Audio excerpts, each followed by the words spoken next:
Crês, mas tens muitas dúvidas? Há questões para ti que são um mistério ou que não fazem sentido todo? Este programa é para ti. Ao longo de 14 programas, tratamos de 7 temas que jovens como tu e eu queremos ver mais esclarecidos.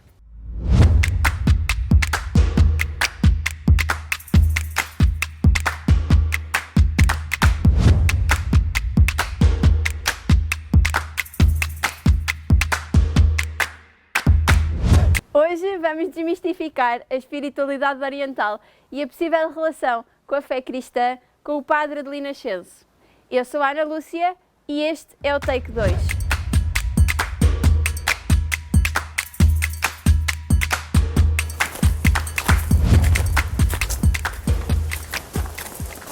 Se calhar podemos nos sentar agora aqui à sombra. Muito bem.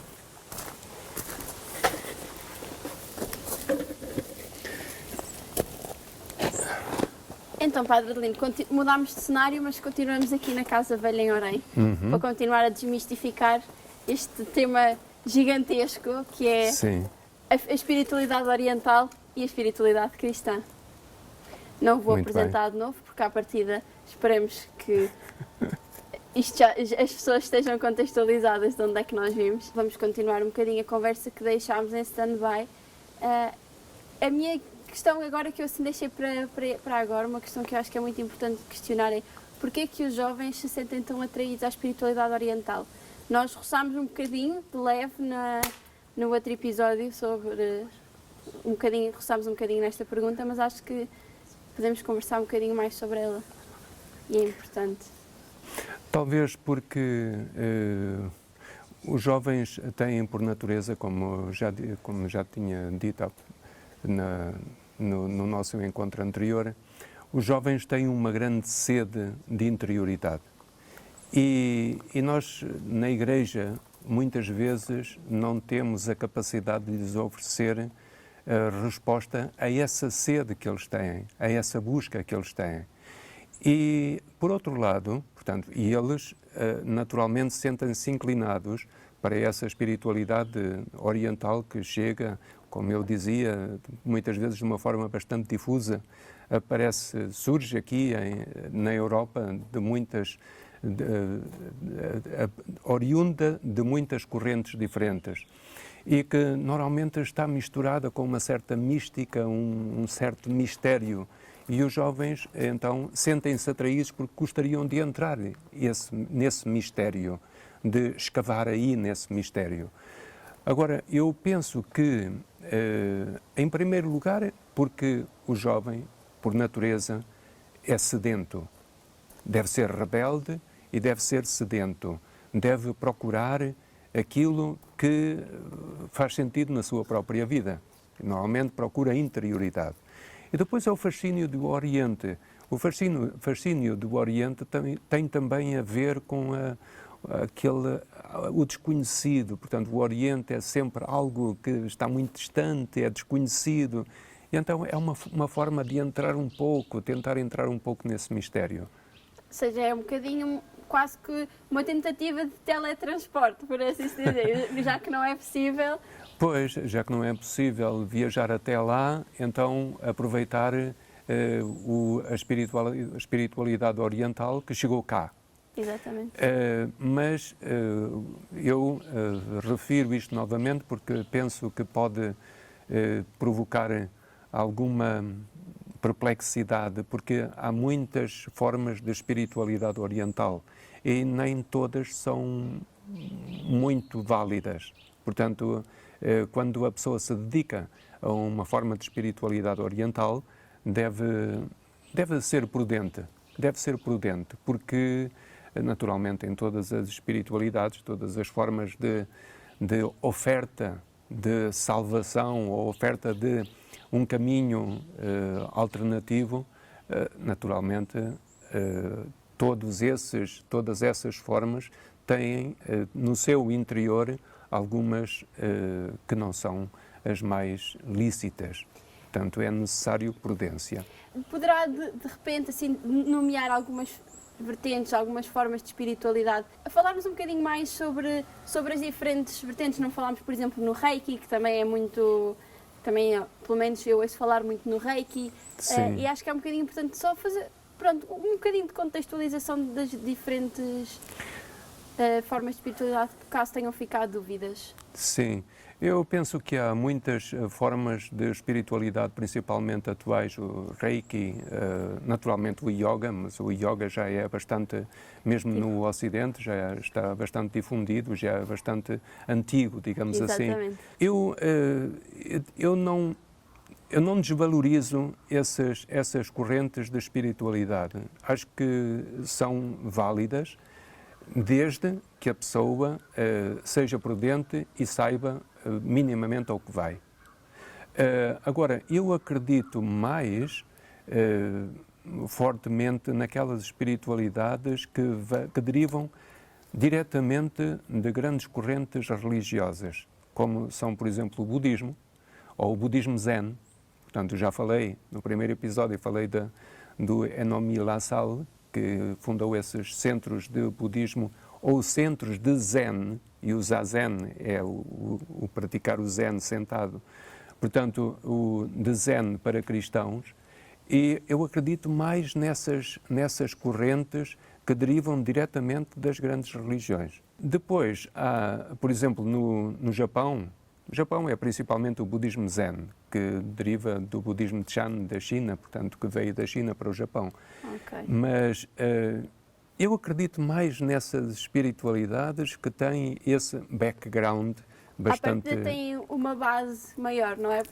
Com a ideia de uma casa, as fundações são mais profundas Exatamente. e consegue segurar melhor a estrutura Exatamente. de toda a espiritualidade que se desenvolve a partir Exato. daí. Por isso é que nós valorizamos muito mais uma casa velha do que uma casa nova. Porque uma casa velha tem outros alicerces, tem outra constituição, tem outra estrutura. Tem outra estrutura. E por isso, por exemplo, no Japão, eu dizia, há o budismo zen, há também o shintoísmo, mas o shintoísmo praticamente não sai do Japão. Portanto, é uma religião autóctone e existe só no Japão. Mas é muito interessante, porque aí no shintoísmo nós podemos sentir-nos em comunhão com aquela espiritualidade shintoísta que é principalmente a veneração da natureza. Entra-se num santuário shintoísta, onde normalmente não há imagens, mas há a natureza, porque os santuários são dentro da natureza. Portanto, aí nós sentimos-nos em união com a natureza, com todos os seres vivos e com a natureza.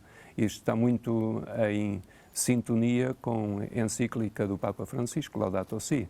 Portanto, a casa comum, o entrar precisamente em comunhão com esse universo que nós encontramos aí, precisamente no meio da floresta ou no meio da natureza. Daí também ser tão importante o diálogo interreligioso, que dá para relacionar estes pormenores de vivências diferentes que se cruzam depois de religiões diferentes, que se cruzam e têm pontos comuns muito fortes, desde cuidar da casa comum, aproveito e faço-lhe uma questão que eu também sinto um bocadinho. Eu, por exemplo, nos meios em que me movo, sinto muito que a peregrinação aí ao Santuário de Fátima é assim uma coisa muito grande e toma proporções muito grandes de fé, mesmo para pessoas que eu diria que têm uma caminhada pequenina. É comum noutras religiões, especialmente na espiritualidade oriental, termos este hábito da peregrinação e de ir a locais significativos, ou é só mais inerente à fé cristã? Não, eu penso que o conceito de peregrinação é comum a qualquer religião. Eu gostaria de ilustrar com 2 episódios. Força. Um ocidental e um oriental. Ótimo, ainda parece mesmo muito bom. Uma vez, eu costumava fazer, quando vivia numa aldeia a 20 e tal quilómetros de Fátima, costumava fazer esse percurso a pé até Fátima, sozinho, para refletir. E um dia encontrei no caminho, portanto, passei por duas jovens e interpelei-as, porque iam descalças. Iam a caminho de Fátima descalças. E eu perguntei de onde é que vinham. Naturalmente iam para Fátima, por isso não perguntei para onde é que iam, mas porque é que vinham descalças. E uma respondeu-me, em nome das duas, disse: olha, a minha amiga fez uma promessa e agora está a cumprir a promessa, vir a Fátima descalça. E eu quis acompanhá-la e, por solidariedade, decidi acompanhá-la também descalça. Isto é um poema. Isto é um poema, é um poema belíssimo. Portanto, aí está a dimensão da peregrinação e da solidariedade. A dimensão que leva à solidariedade. Outro episódio com o qual eu gostaria de ilustrar esta dimensão, esta importantíssima dimensão da peregrinação na nossa vida. Toda a nossa vida é uma peregrinação. Exatamente, é verdade. Mas foi precisamente no Japão, há um circuito de 1240 quilómetros à volta de uma ilha, que é um circuito budista, onde se visitam 88 templos budistas.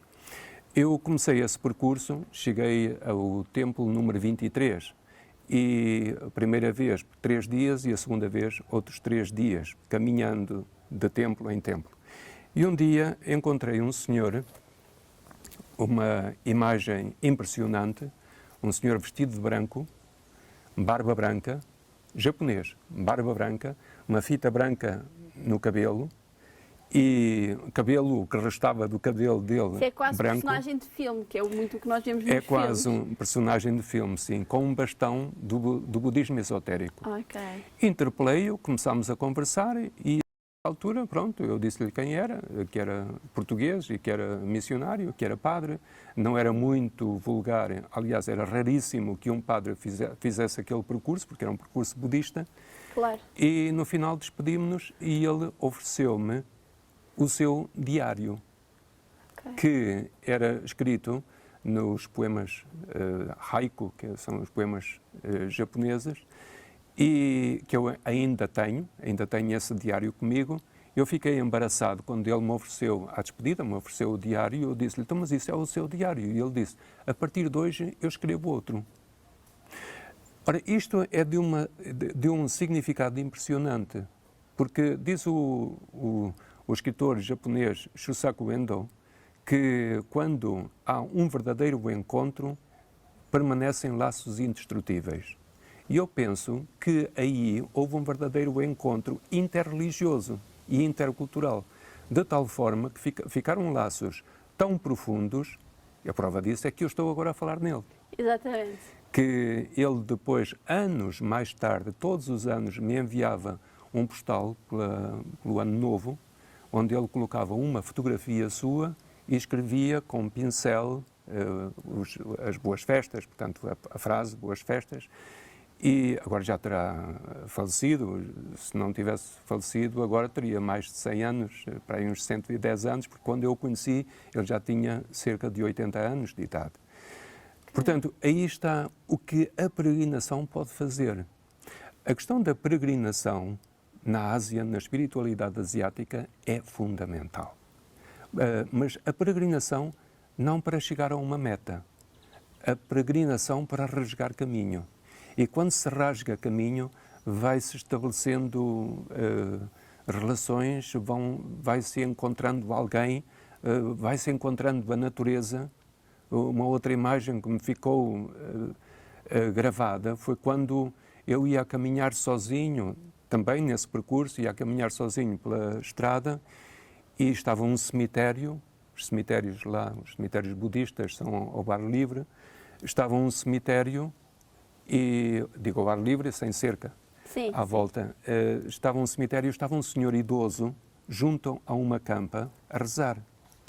E eu parei, porque aquilo era uma imagem belíssima. Eu, por respeito, não tirei nenhuma fotografia, como é óbvio, mas tinha as montanhas lá ao fundo e esse senhor velhinho ali, diante de uma campa, a rezar. E quando ele me viu que eu era um peregrino, veio ter comigo e quis-me dar dinheiro. E quando, chama-se em japonês, seitai, que é oferenda. Quando ele veio dar-me dinheiro, eu fiquei embaraçadíssimo e disse: não, eu tenho dinheiro. E ele disse: seitai, oferenda. E como eu era peregrino e aquilo era uma oferenda, eu não podia recusar. E aí está mais um poema daqueles poemas que nós podemos ir colecionando nas nossas peregrinações. Repito, a peregrinação no Oriente é fundamental. E no Ocidente? No Ocidente também, porque isso é comum ao ser humano. Nós somos peregrinos da vida. Há algum conselho, alguma coisa que acho que se calhar devemos ficar a pensar para que o nosso agir seja um bocadinho mais como, neste caso, como os japoneses, com um respeito enorme e com um cuidado muito grande? Temos que estar mais atentos. Temos que, portanto, eu compreendo que em muitas situações tornou-se quase uma moda peregrinar a Fátima ou a outro lugar. E quando se torna uma moda, claro que não se saboreia o que significa a peregrinação em si. E se não se tornar uma moda, se a pessoa fizer isso com espírito de peregrino, então vai estar atenta ao que se passa. E há pequeninos gestos, nós temos que valorizar as coisas pequenas, porque nas coisas pequenas é que está a grande poesia. Exatamente. E nós, portanto, nós termos os olhos da alma bem abertos, ao fazermos a peregrinação, nós vamos nos deparando com situações que são autênticos monumentos de poesia. E aí está precisamente o valor da peregrinação. Agora, se nós vamos fazer uma peregrinação porque se tornou moda e vamos, por exemplo, uma coisa que é fundamental quando se faz uma peregrinação, mesmo que a pessoa vá acompanhada, é ter momentos de silêncio, Sim. ter momentos de introspeção. É curioso que neste percurso budista de que eu falei no Japão, há um termo que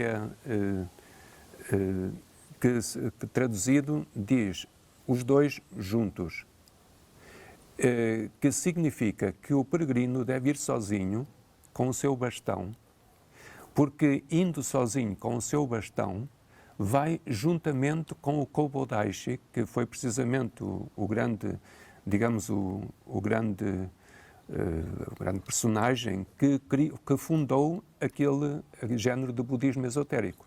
Portanto, é um budismo que tem origem no Tibete. Okay. No princípio do século IX, ele fundou esse budismo e o termo em japonês Dogyo Ninin significa juntos os dois. O peregrino deve ir sozinho porque, indo sozinho com o seu bastão, acompanha-o precisamente o fundador desse budismo esotérico. E para nós cristãos, fazer os momentos de silêncio que falava, eu diria que se calhar também é importante para trabalharmos a dimensão contemplativa.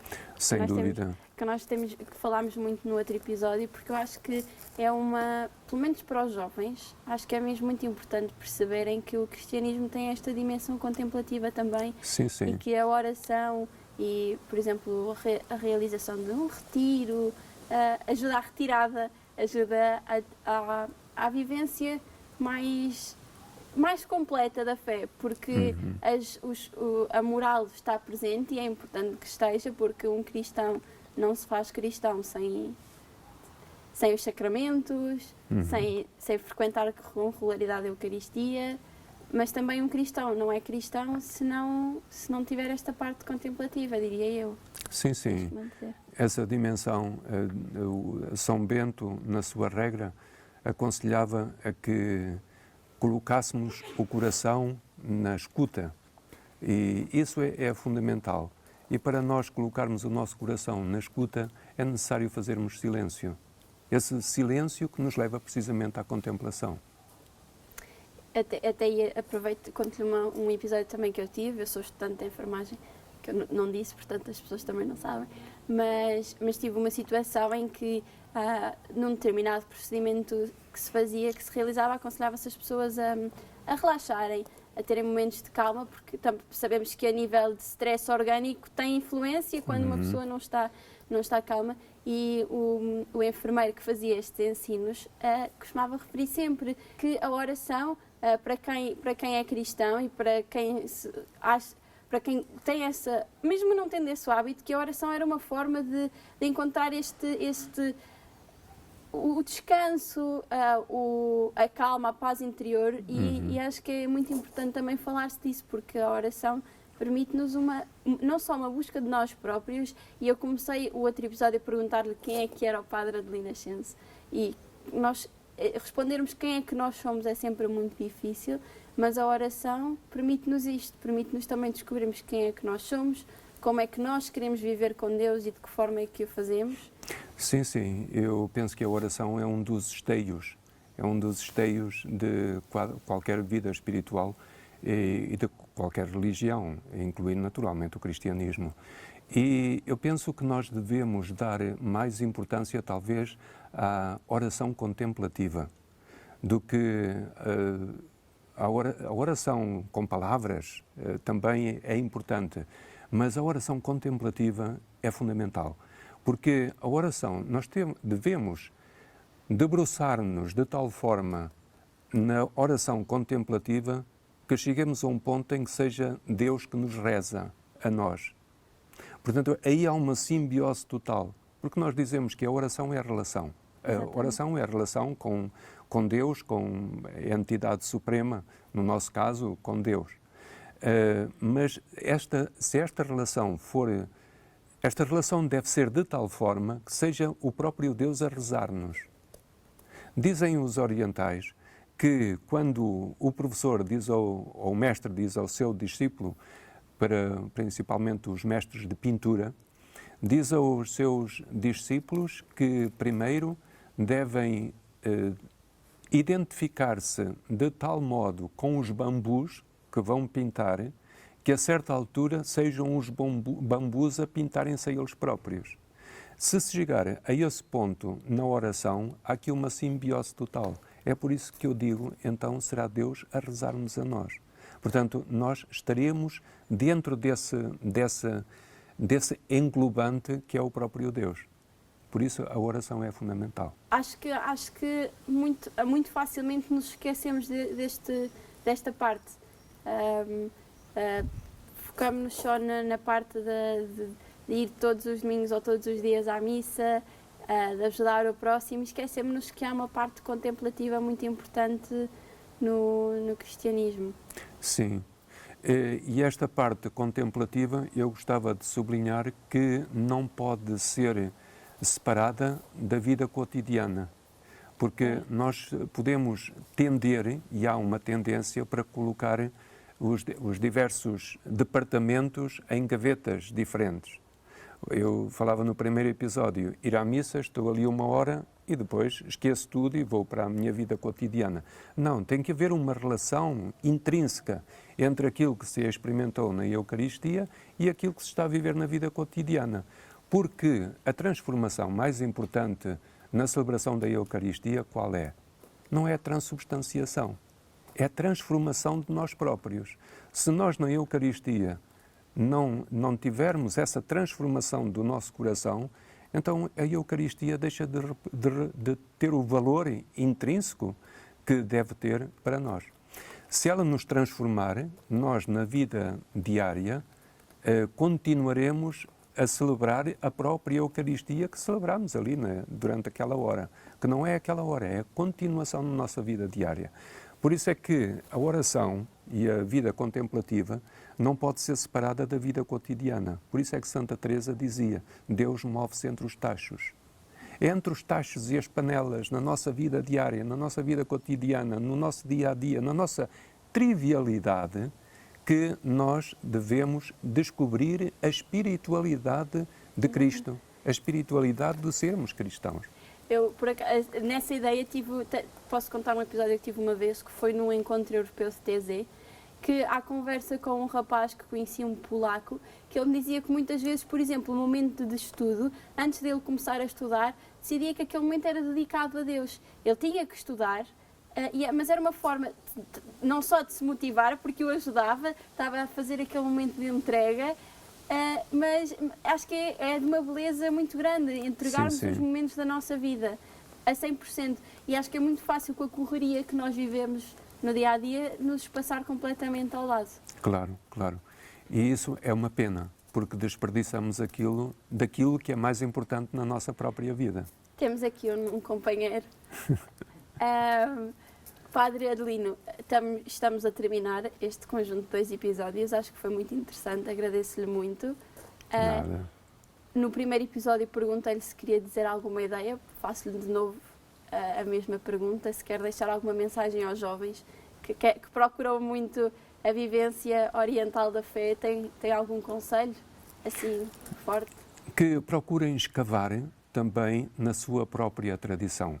Porque, como eu dizia no primeiro episódio, eu tive que ir até longe para descobrir lá longe que o tesouro estava na minha casa.